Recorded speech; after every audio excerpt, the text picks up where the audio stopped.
In this lesson, we'll be going over UDP, which is a protocol in the TCP/IP suite of protocols. IP is the network layer, and that's the network layer in the OSI 7-layer reference model. The IP network layer carries the IP address, and that has information about how to get packets to its destination. The transport layer sits on top of the network layer, and that carries information about how to differentiate networked applications. That information about how those networked applications gets differentiated is in the form of ports. So the transport layer has ports, and the network layer has, in this case, an IP address. UDP is a transport layer protocol, and UDP stands for User Datagram Protocol. It's often called connectionless or sometimes unreliable.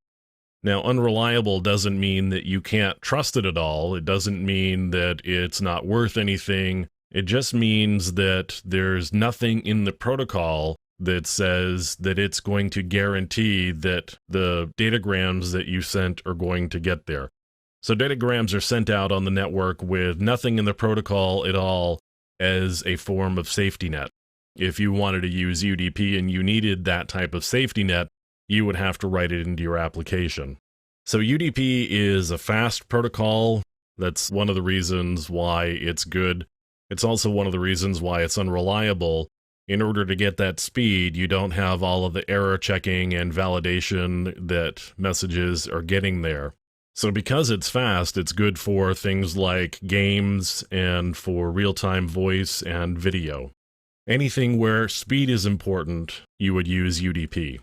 So right here I've got a packet capture that I took, and I'm going to narrow down my focus here in Wireshark by applying a filter that just says UDP. And now I've got a list of all of the UDP packets that were taken during this capture. I'm going to take a look at just one of these packets here. I've got a UDP packet that originated from my system. We're going to ignore the lower level headers here, the part that says frame and Ethernet 2 and Internet Protocol version 4, and we're going to focus on the user datagram protocol portion of the packet. As I expand that UDP part of the packet, I don't see an awful lot of information here. What I see is just a source port and a destination port and a length. And there's also a checksum. So UDP doesn't come with an awful lot of headers because it doesn't need any. The only thing it needs is to tell you how to get to the application on the receiving host, and that's with the destination port. Now, once the message gets to the destination needs to know how to communicate back to the originator, and that would be through the use of the source port.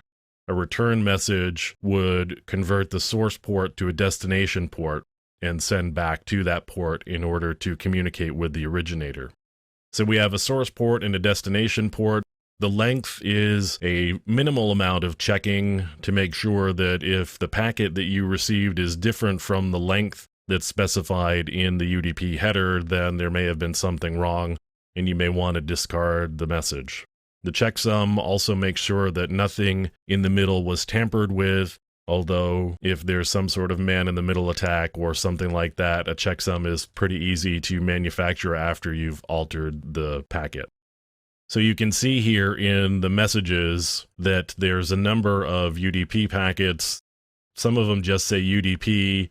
The one I'm looking at here happens to be from the Skype application talking to Skype servers.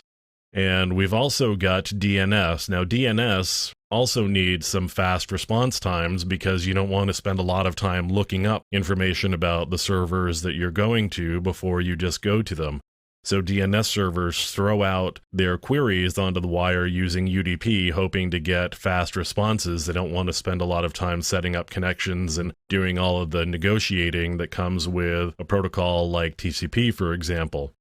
So you see here that DNS is using UDP, and what we've got here is another UDP packet, source port. Destination port is the DNS port or domain port, which is 53. And at the bottom of Wireshark here, you see the domain name system query.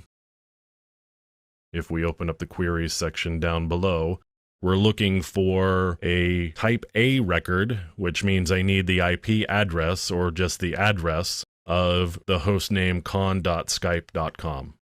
So that's some information about the user datagram protocol, or UDP.